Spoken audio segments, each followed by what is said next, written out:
Welcome to This Week from Blue Mountain Broadcasting. I'm Lynelle Ellis, your host, and I'm so glad that you've tuned into the program today.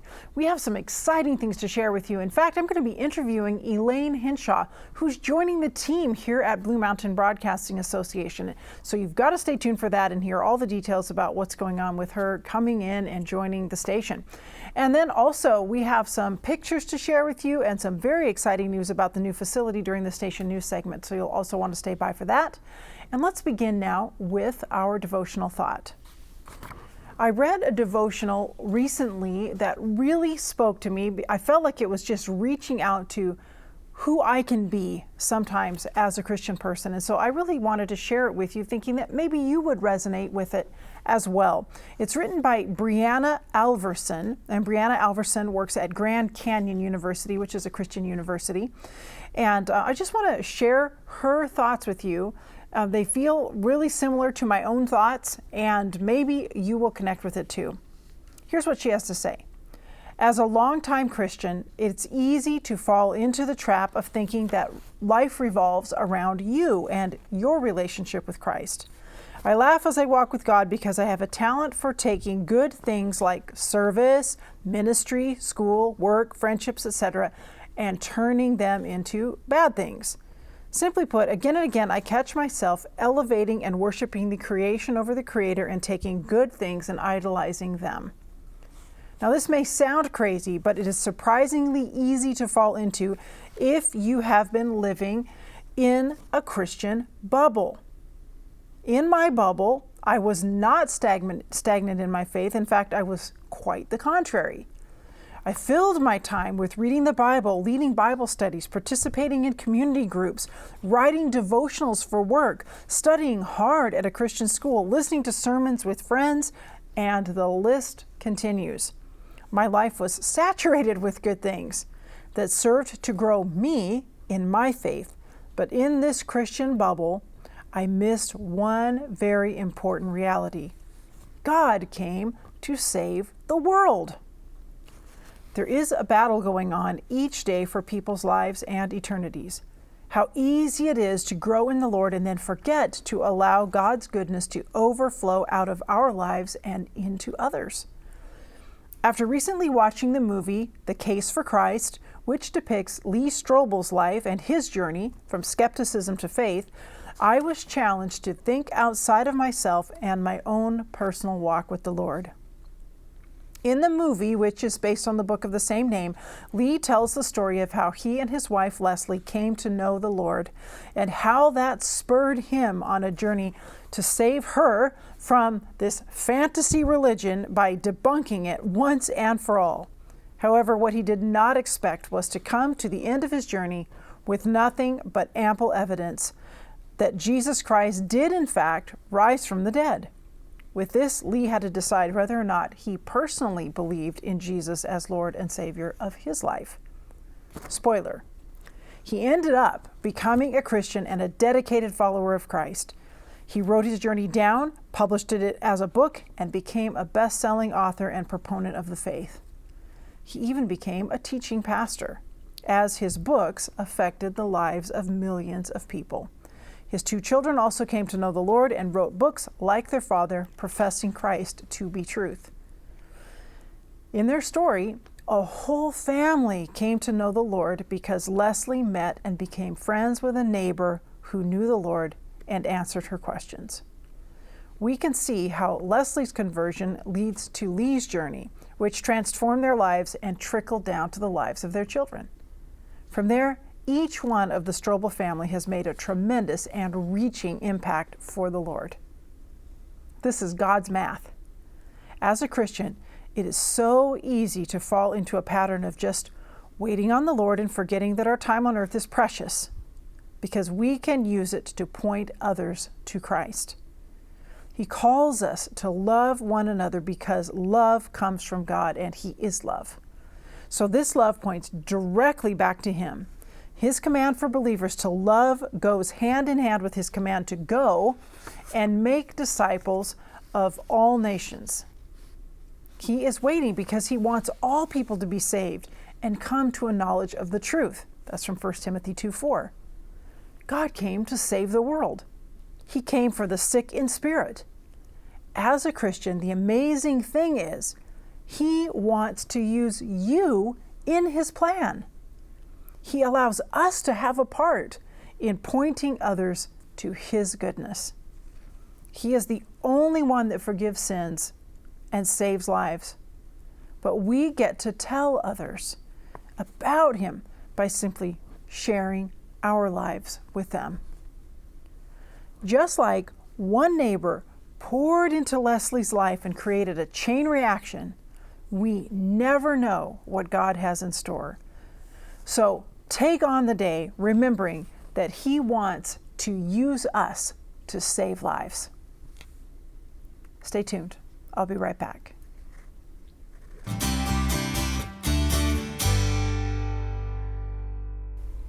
Welcome back. Joining me now is Elaine Hinshaw.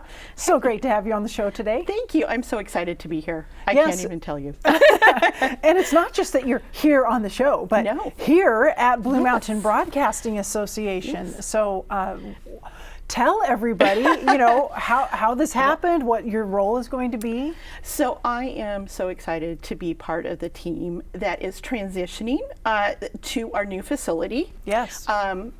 We kind of had that pandemic pause that kind of slowed us up a little bit, but I'm excited to be here now and to get to be part of this great transition and part of this incredible team. Well, we kind of feel like you're part of the team anyway, because I think our viewers know you've been on the show before. Yeah. We had probably about 3 years ago. Yeah, right before we the had pandemic. right before pandemic. We had a fantastic visioning session that Yes. you led our group through, and so it feels like this is good to have you. It feels like home, doesn't Yeah, it? it feels like good to have you back to help us make it happen.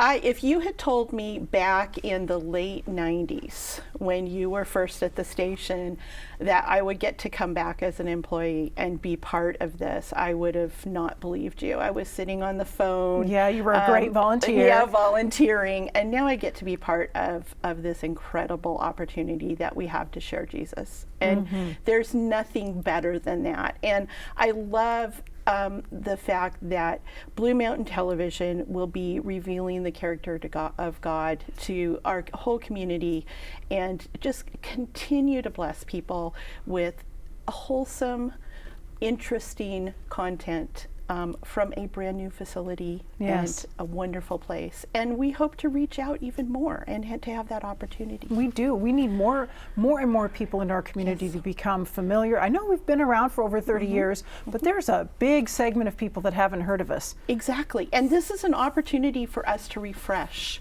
Yes. and to grow and to be more of what we are. And I'm excited about being part of that.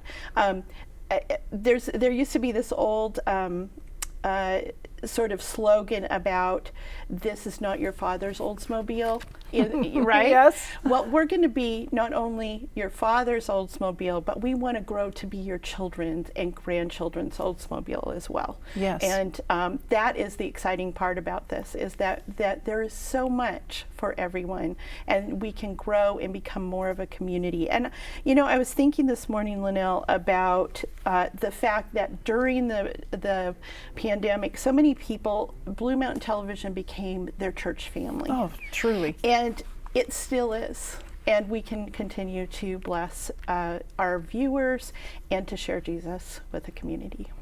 So as you come on to actually work at the station, Yes.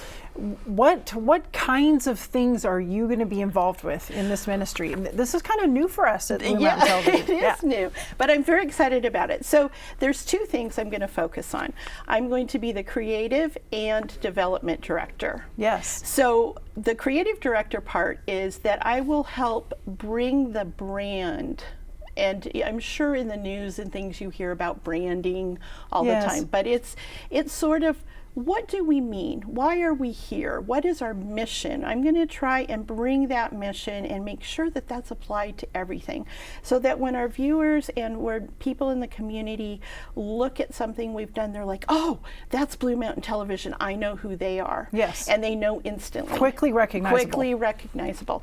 And that goes through all kinds of things. That's how we talk. That's the words we use. That's the branding we use, the logo, visuals, yes. the visuals, how our bumpers look, those kinds of things. Just very simple things. How our events look.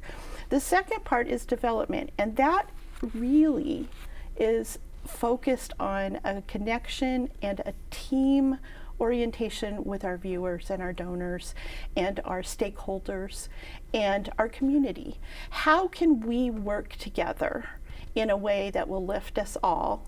And sometimes that's through your time, your treasure, your good ideas, and you're just loving what we do. And maybe you found something or you've seen something that's really wonderful. Tell us about it, because even if we can't do that exact thing, that helps us inform us of other really neat things we can do. So that will be part of my job, is just coming out and talking to you and to people who are excited about Blue Mountain Television, and getting us more excited about it and more involved. I know I just love it because you can't help yourself. It's a natural thing for you to build connections and, yes. and bring people together, partnerships, yes. and to grow things in that direction. So right, and in partnerships with businesses, local schools, local churches. I mean, there's just so many people who can contribute, and we want them to be part of our mission. We're already seeing. Elaine hasn't even started work yet, because this is going to happen mid-September, but it's soon, coming up really soon. Very soon. But you've been throwing your hand into some volunteering ahead of time, and for those who came out to the fair and saw our booth there, that's part of that. What we're saying, we had a booth that really, I think we could be proud of, that it really looked professional. Yep. Branded well. Yes. It was a great environment for us to connect with people. Yeah, I enjoyed being there and I felt pleased and happy to be standing at that booth and able to interact with people. That makes me happy, and I think it was eye-catching. I had somebody call me on the phone and say, "I saw your booth at the fair," and I'm like, "Yes, that's a good sign." So yeah, it's those kinds of things. It's being, Jesus, when he did his ministry, he did not just sit in an office and think about his ministry. He did it and he lived it, and he went to where people are. And that's so key to any mission, is that we can't do it from afar. We have to be in the group, in the moment, part of the community, and that's what we're hoping to do, and take our message with us. Sure, and we're looking at new ways to deliver the content, really, because we've traditionally been a television station, and we still will be, absolutely. Yes. The television station is not going away. No. It's central to who we are. We do recognize, though, that a larger and larger segment of the population aren't really accessing visual content in that kind of traditional way. Here's the benefit too. So you can have broadcast for Sabbath morning things and what now, right? My brother is a good example of this. This weekend he wanted to tape something off of television, which is getting harder, and we were trying to combine new technology and old technology. And it reminded me that when you are looking at making transitions, you keep what you have and what you're good at, but we're going to give you more. And one of those mores is, if you have a favorite program but you can't see it on a certain day, you might be able to stream that program later when you can see it. If you enjoy several Sabbath schools or several churches on Sabbath and you can't see them all at the same time, we'll help you be able to say, well, I'm going to watch this one live, but I'm going to watch this other one from Loma Linda later, or whatever you'd like to do. The on-demand, as we call it. Like on demand. When I want to watch it. It seems a little self-centered sometimes. But aren't we all we're kind of used to that now. We're becoming more and more used to, I want to watch this, and I would like to do it right now. Yes, and it's especially good for families. Because if a family wants to have a worship and they want to watch something together on television, your worship, depending on the ages of your children, it may be 9, or it may be something that you need to watch at 6. Yes. And you'll be able to do that. And so we're really very excited about it. Or if you have a doctor's appointment or a hair appointment or something, and you're like, oh, I got to miss my favorite show. But you'll be able to do that now. And so we'll be developing an app so that people can really just go there and click what they want and watch it. Exactly. And I should mention that we're hoping to build partnerships not only in this community, but perhaps around the world. One of the things I've been thinking about is a few years ago I traveled to Indonesia. Yes. And I've talked about that several times. And it was just such an eye-opening wonderful experience for me. And I thought, we take for granted here in North America how we celebrate Sabbath. What if we put together a documentary that had people around the world film what their family does on Sabbath? Oh, right? Mm-hmm. And then we combine those all together so that we learn about this incredible family that's worldwide, and we learn to understand each other. We see different ways of approaching the same God and how that works within our Sabbath celebrations. And so little things like that I'm hoping to be able to, over time, and it's going to take some time and it's going to take some money, to be able to produce these things so we can draw closer and be ready when Jesus comes again. Mm-hmm. Because I think all of us are feeling very much like this world is not our home, and we are ready to go and be with him. Boy, that is the case. A lot of things fly through my mind when you say it like that. There are a lot of challenges in this world. There really are. There have been. And it does, they feel like indications of where we're at. They do. And I always tell my children, live as if we're going to be here forever. Because, a plan is if we're going to be here forever. Because we need to be prepared to share Jesus our whole lives. We need to not shortcut if there's another generation. But be prepared to see him at any moment. And how exciting is that? Yes. How exciting is that? And that's why you're jazzed up, and I am too, about what we're doing here at Blue Mountain Television. And it's all underpinned by those deep values that we have, and the joy that we feel when we get to share that with other people. It really is. And the thing for me is hope. Jesus gives us hope because we all know that we cannot do this ourselves. Yes. We cannot do this ourselves. We're not worthy to go to heaven, not a single one of us. But Jesus has said, hey, I love you and I want you to be with me. And it's amazing. It's amazing. It actually, every time I think about that and I think about how many things I screw up, it actually makes me tear up. Yes. Because why? But it just shows what a great father he is. I'm glad you said father, because that's the best analogy we can come up with. When really is. You have kids, I have kids, and we know how much we love them no matter what they do, even on their worst days, right? I know. And you just love them so much. Yeah, and then God loves us way more than that. So we can't even imagine. True. Oh, Elaine, we're really excited about you joining the team and what you're going to bring to it. And thanks for taking a few minutes to inspire our viewers. Well, and I hope to be back. We have lots of things to talk about with our viewers, and we're going to hopefully in the future start working on explaining each of the things that we want to focus on within our mission to help them understand what might connect the best with them, where they want to participate. And I'm really excited about that too. So stay tuned. Yeah, excellent. All right, and thank you for watching. I'll be right back with Station News.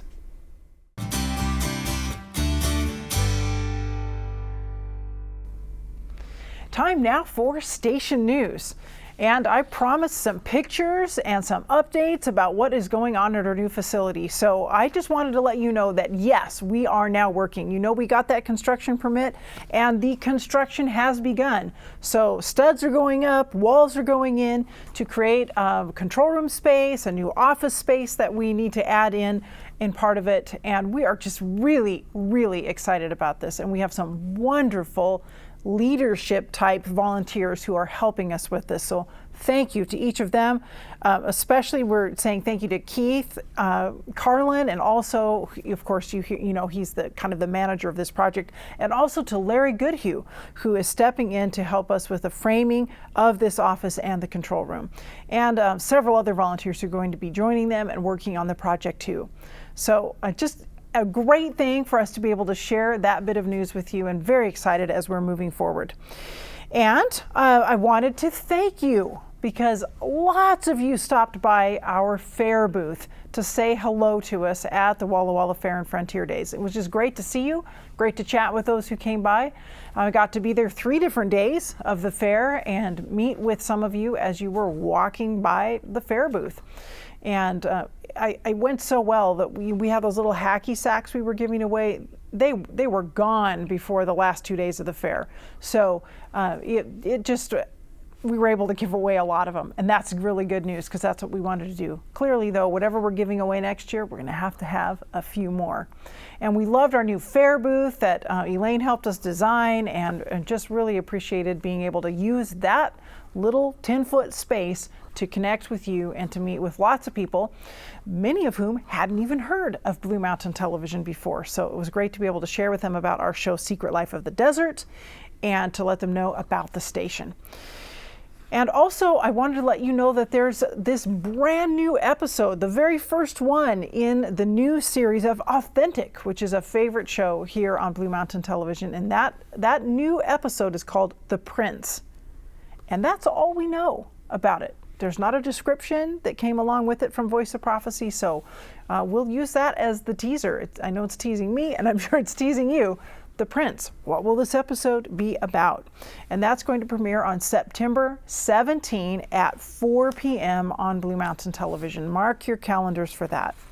And I also want to make sure that you are keeping in mind we have a grand weekend coming for Blue Mountain Television, a weekend and week, the very first weekend in November. So don't go anywhere. Be sure you're here in the Valley because you're going to want to be part of this amazing celebration of what God is doing with this ministry here in our community. And that's going to begin on Friday night, that first weekend in November, and go through Sabbath or Saturday. And then picking up on Sunday, we're going to be starting live on air with our fundraiser. So just that whole session there. And you've got to keep in mind that Dee Casper is coming. Dee Casper is a great young speaker, and I know he's going to be very inspirational in the presentations he'll be giving. And I'm personally really, really excited because Rejoice Trio, who haven't played together in over a year, and in fact, by the time they meet and play for the first time at our event, it will be nearly a year and a half since they've all been able to be together in the same place and share a concert with us. So we're going to have Rejoice Trio, which of course is Tobin Kearns and Eliana Kearns and Hannah Schaefer. So delighted that they are going to be sort of back on Blue Mountain Television where they got their start many, many years ago, and that we're going to be able to share that concert with you during that special weekend. Of course, you've heard already in the interview, Elaine inspiring us about building these connections, our community, and all working together toward the vision of Blue Mountain Television and moving to the new facility and all of the great things that we have in store, new programs we want to bring to you. Those all take your gifts.